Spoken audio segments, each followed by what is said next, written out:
Tengan todos ustedes muy buena noche, bienvenidos a su experiencia noticiosa de Noticiero Guatevisión. En esta noche nos acompaña nuestro jefe de redacción, Otto Ángel. Otto, buena noche. Hola Emilio, muchas gracias y muchas gracias a todos ustedes por dejarnos entrar a su hogar para hablar de cosas muy importantes que ocurren en el país. INDE, Energía para Todos, presenta. Y esta noche tenemos un invitado que estará hablando con nosotros de muchos tópicos muy importantes que son de la actualidad. Hoy día, lo que presentas, por favor, Otto Ángel.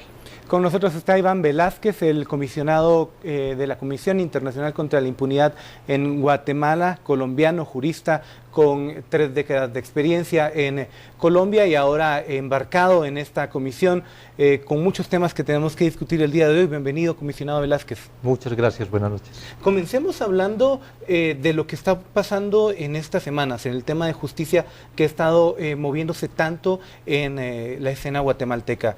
Hoy la Corte de Constitucionalidad decide darle esencialmente luz verde a la elección de magistrados de la Corte Suprema de Justicia, luego que se había cuestionado la forma como se había elegido en el Congreso y también en las comisiones de postulación. ¿Cómo ve este asunto? Realmente el tema de la elección por el Congreso y esta decisión ahora de la Corte de Constitucionalidad no significaba un tema esencial frente a todos los cuestionamientos que se han hecho respecto del proceso en las comisiones de postulación. Y no significaba nada esencial porque lo más que podría ocurrir si la Corte de Constitucionalidad hubiera amparado provisionalmente y hubiera anulado entonces la elección, sería que se volviera a votar sobre la lista de 26 que había sido presentada por la Comisión de Postulación al Congreso de la República. Por lo tanto, todo lo que se ha criticado de parte de tantas organizaciones de la sociedad civil, del proceso de integración de esa lista, de cómo fue la tabla de gradación, la evaluación, los perfiles, la manera como fueron seleccionados, es decir, todos los reproches que se han hecho respecto de la actividad de comisiones de postulación, con la decisión de la Corte de Constitucionalidad no resultaba de ninguna manera ni siquiera remotamente afectado. Otra situación es lo que podría ocurrir en virtud de los otros 10, 12 amparos que están pendientes de decisión definitiva en la Corte de Constitucionalidad. Esta incomodidad o esta manera de expresarlo de la gente ha venido tomando como un cuerpo, ¿no? Como una personalidad. ¿Da este fallo de hoy día un estocón a este personaje? ¿Lo hiere de muerte o puede seguir adelante todavía? Esta incomodidad que, pues, como le repito, que tiene una personalidad ahora. Yo creo que no afecta nada lo que diversas organizaciones han venido cuestionando respecto de comisiones de postulación, precisamente por eso. Porque si se hubiera producido un amparo, si hubiera concedido la Corte de Constitucionalidad el amparo provisional, la única medida era volver a votar sobre la lista de 26.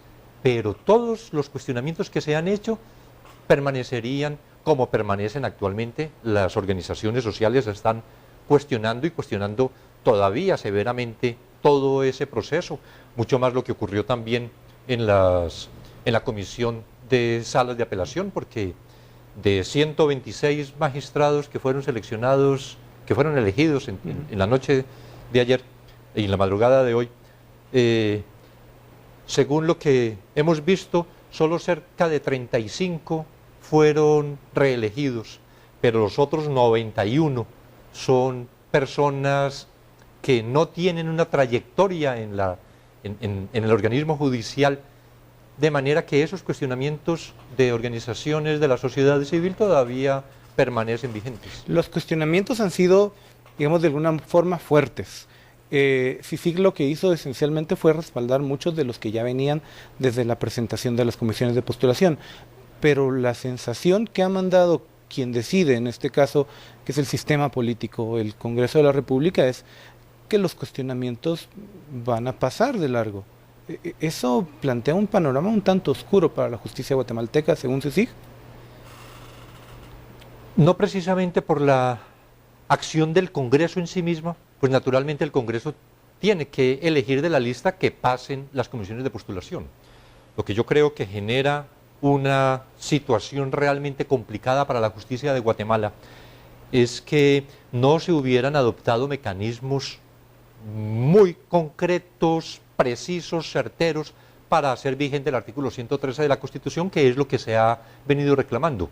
Si lo que en Guatemala, por la Constitución, se exige que los méritos de idoneidad, de capacidad y de honradez sean los que se tengan en cuenta para ser funcionario público y, adicionalmente, con la reconocida honorabilidad para ser funcionario judicial, pues naturalmente esos procesos de selección tendrían que estar dirigidos a escoger los más capaces, los más idóneos y los de reconocida honorabilidad, situación que en realidad no se produjo por la manera como fue diseñada toda la selección en las comisiones de postulación.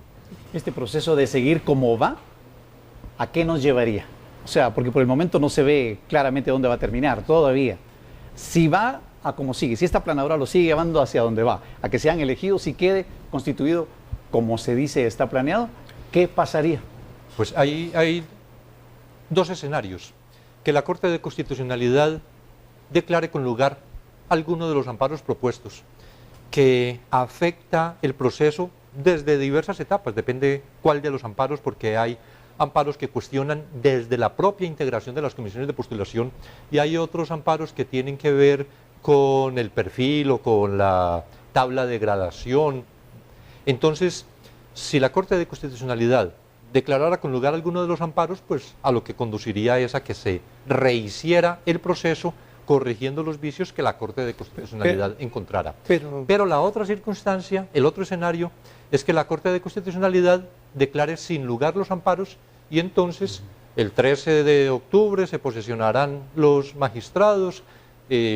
Será muy provechoso que la sociedad y en general todo el sistema guatemalteco esté muy cuidadoso acerca de la función, de la actividad como sus jueces y magistrados desempeñan las funciones de judiciales justamente. Profundizando en eso, a ver, ha habido una crítica muy dura en este tema y hoy, a propósito de eso, el presidente Pérez Molina habló de esas críticas, de cómo el oficialismo y el partido líder habían pactado esa elección de magistrados de la Corte Suprema. Vamos a escuchar cuáles fueron los argumentos del presidente. El Congreso lo que hizo fue cumplir con la ley, como lo hizo con los magistrados del Tribunal Supremo Electoral, como lo hizo con los magistrados de la Corte Suprema de Justicia y ahora los magistrados de sala. Pero eso está en ley y eso es lo que yo como presidente pues tengo que respetar también, que se cumpla con la ley. Que allá tienen que buscar acuerdos, eso está más que claro, no hay una sola bancada. Le quiero decir, si hubiera una bancada mayoritaria, seguro que esa bancada hubiera puesto su lista. Eso es así, es una cuestión política y eso es lo que marcan nuestras leyes. A ver, el Congreso está en ley, las decisiones están en ley y el sistema político lo ha tomado así. Estas son las declaraciones del presidente Pérez Molina. ¿Cómo asumimos esto? Porque si sigue ese camino, esa lógica, el sistema político guatemalteco, pues lo que le planteaba hace algunos momentos, los señalamientos pues pasaron y las decisiones están en ley. Pero naturalmente, como está previsto el sistema, justamente como lo afirma el presidente de la República, el Congreso es el que elige a los magistrados.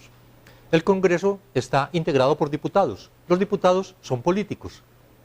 De manera que esa es finalmente una decisión de los políticos investidos por el pueblo, con el mandato que se les da al elegir los diputados, que toman las decisiones en esas elecciones. En forma estamos bien, por decirlo de alguna forma, valga la redundancia. Insisto, el problema no es precisamente la elección en el Congreso, aunque pudiera hacerse algún cuestionamiento en ese sentido, pero el problema fundamental no es ese.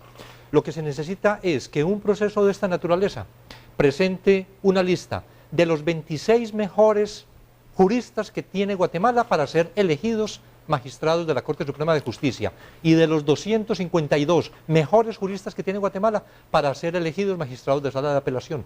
Ya esa es otra decisión del Congreso. Si es Pedro o es Juan, cuando se ha presentado dos candidatos insuperables, eso ya es otro problema que realmente no importa tanto, siempre que esos candidatos sean efectivamente los más adecuados. Brevemente, eso es lo que no vimos. esas son las fallas que se produjeron en todo el proceso de las comisiones de postulación, precisamente por no examinar con detalle los actos de vida de los que aspiraban a ser magistrados de las Cortes. Entonces ocurrió lo que vimos que ocurrió. Y en las decisiones ahora, en las elecciones, pues también hay, digamos, algunas decisiones deplorables de muy buenos candidatos magistrados de sala que estaban o que van a permanecer pues hasta el 12 de octubre, que no fueron reelegidos. ¿A qué se debe eso? Si quienes se nombran en lugar de estas personas que no fueron reelegidas, que tienen todas las calidades intelectuales y morales, lo superan, pues afortunado el país, porque se está mejorando el sistema de justicia. Pero si no los igualan siquiera, desafortunado el país, porque se está deteriorando el sistema de justicia. Sí. Vamos a detener un momentito la entrevista, vamos a ir a un corte, pero regresamos con mucho más. INDE, Energía para Todos, presentó.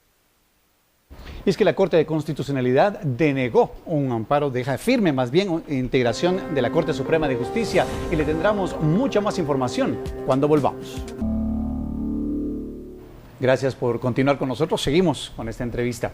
Señor comisionado, hay mucho más que hablar. Hablemos ahora de las influencias, lo que ha venido a empujar a que todo llegue a donde está. Hace unos momentos escuchábamos al señor presidente en esas declaraciones donde él mismo decía que era normal que hubiese una lista, ¿sí? Hablábamos fuera de cámara con usted de su experiencia en este ramo que lleva más de 30 años. ¿Es normal que hayan listas para elegir a estas personas y que eso se vea como algo común? Normal que haya acuerdos para elegir a determinados de una lista. Podría plantearse que, como afirmaba ahora, en todo caso el Congreso es el competente para elegir los magistrados, y ya de la manera como se interactúan los diputados es un asunto que escapa realmente, porque es que los diputados naturalmente tiene que haber una mayoría para elegir a alguien como magistrado de la Corte o de la Sala de Apelaciones. La discusión es legítima. Sí, sí, sí. Otra cosa es influencias externas para la conformación de las listas, que fue otro de los temas que vimos en este proceso. ¿Cómo medir esas influencias externas? A ver, todos, quizá no todos, pero mucha gente, y principalmente en sociedad civil, le atribuía a 2 o 3 operadores que funcionan con las corporaciones de abogados para poder meter un magistrado que me pueda servir a mí, como esa misma corporación. Incluso se habló de que los mismos políticos ya no estaban esperando que llegaran esas listas, sino ellos mismos llegaron a negociarlas a las comisiones de postulación. Es muy difícil comprobar eso, y digamos, por eso nos topamos con esos argumentos como las formas se cumplieron. Al final de cuentas, eso tampoco puede judicializarse como para llevar a gente, limpiar los listados y meter a gente honesta, proba, con reconocida honorabilidad. Sí, cuando yo llegué a Guatemala, empecé hace justamente hoy un año. Cuando llegué a Guatemala y conocí este sistema de comisiones de postulación, me pareció que era un sistema muy garantista, ampliamente democrático. Era la participación de los abogados, por un lado, de la academia con las facultades de Derecho, por el otro lado, y un tercer sector del propio organismo judicial, sea magistrados de corte o magistrados de apelaciones. Y eso teóricamente aparece como un muy buen diseño de un sistema. Sin embargo, cuando luego se encuentra que son intereses no gremiales, no son los intereses del organismo judicial, no son los intereses de la academia, ni son los intereses de los abogados como gremio, sino que son intereses particulares que pretenden llevar a las altas corporaciones, a funcionarios que les sean, como lo dijo usted precisamente, útiles a quien está postulando o más bien promocionando a esa persona. Ya esa es una situación diferente. ¿Por qué? Porque se abandona precisamente el espíritu, que es buscar a los más idóneos, los más capaces y de reconocida honorabilidad, y lo que se busca es llevar personas que puedan servir a intereses particulares, y eso no puede tolerarse en un sistema independiente de justicia. Claro. La Corte de Constitucionalidad denegó el amparo provisional solicitado por el abogado Alfonso Carrillo en contra de la elección de los magistrados de la Corte Suprema de Justicia. Veamos. El Congreso eligiera a los magistrados de la Corte Suprema de Justicia en medio de señalamientos de pactos acordados. El abogado Alfonso Carrillo presentó un amparo en contra de la elección por considerar que los diputados no respetaron los tiempos establecidos en la Ley de Comisiones de Postulación, la cual indica que después de publicada la nómina se deben esperar 72 horas para las impugnaciones, las cuales deben ser resueltas en el mismo periodo. Hoy, los magistrados de la Corte de Constitucionalidad, por unanimidad, rechazaron el amparo, aduciendo que las impugnaciones fueron resueltas en tiempo. Las impugnaciones que recibió la comisión fueron resueltas y notificadas desde la semana pasada. Emitió decisión en el sentido de que esas circunstancias o esta circunstancia hizo variar las originarias que prevalecían en el momento en que fue planteada la acción de amparo. Con esta resolución se confirma la elección de los magistrados de la Corte Suprema de Justicia. Por una Guatemala en paz, Dulce Rivera y Héctor Shutuk.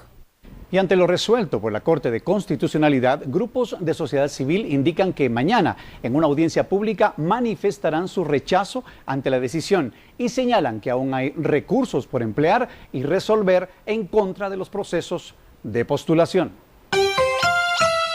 Que estaba en manos, y ahora hay que hablar en pasado, en ellos la posibilidad de por lo menos recomponer parte de la totalidad de los procesos. Pero yo creo que el compromiso que tendría la Corte de Constitucionalidad es evacuar, dejar la mesa limpia, y al menos hoy la mesa todavía hay algunos recursos sobre ella. Y lo segundo, se ha conversado de la idea también de poner algún tipo de recursos concretos, específicos, sobre los que han nominado. Me refiero a miembros de comisión de postulación e inclusive a diputados en el Congreso de la República. A ver, vemos las críticas de organizaciones de sociedad civil ante esta decisión de la Corte, porque aunque hay otros procesos que todavía pueden agotarse, esto pareciera ser como una luz verde. ¿Cómo lo ven? ¿Todavía hay algún nivel de confianza, de esperanza de que pueda retraerse esta decisión de nominar a estos magistrados de la Corte? Y por encima de eso, si el escenario se mantiene esto, ¿qué va a pasar en la relación CICIG con Corte Suprema de Justicia? Pues la CICIG es respetuosa, y lo ha afirmado siempre, de las autoridades guatemaltecas. Reivindica que tiene que existir una institucionalidad fuerte. No tenemos una crítica, una posición contraria en sí misma contra una Corte Suprema de Justicia que ya ha sido elegida. De manera que esperamos que las relaciones sean también de la mayor cordialidad. Son personas que ya están investidas en virtud de la autoridad que se le ha conferido al Congreso de la República, de esa calidad de magistrados de Corte Suprema de Justicia, y se posicionarán para iniciar sus actividades el 14 de octubre, y nosotros buscaremos tener las mejores relaciones con la Corte Suprema de Justicia y poder adelantar las acciones en favor precisamente de las instituciones guatemaltecas. Pero cordialidad y buenas relaciones no necesariamente significa un fortalecimiento al sistema de justicia, que es al final un mandato para la CICIG y una necesidad para el pueblo de Guatemala. Cordialidad y buenas relaciones significa que hay necesidad de una actuación conjunta de la CICIG con las autoridades guatemaltecas, y eso es lo que nosotros siempre pretendemos establecer. La CICIG, y ha sido una insistencia durante todo este año, la CICIG está en Guatemala para apoyar, para contribuir, para colaborar, no para desestabilizar, para afectar, sino para construir, pero construir con los guatemaltecos. Es que finalmente la responsabilidad del país es de los guatemaltecos. La CICIG es un organismo internacional que ha venido a Guatemala a solicitud del gobierno de Guatemala en el convenio que se celebró con Naciones Unidas, que está apoyada por unos países donantes que son exclusivamente los que sostienen la comisión, y que está establecida es precisamente para contribuir al fortalecimiento del Estado de Derecho, y en uno de los aspectos de fortalecimiento del Estado de Derecho es esta función de investigar, desarticular y perseguir estructuras criminales. Y ese es el mandato que nosotros pretendemos cumplir, pero cumplir naturalmente con las autoridades guatemaltecas, porque es que la CICIG no es un supraestado o un supraórgano que se pretende imponer sobre las instituciones del país. Claro.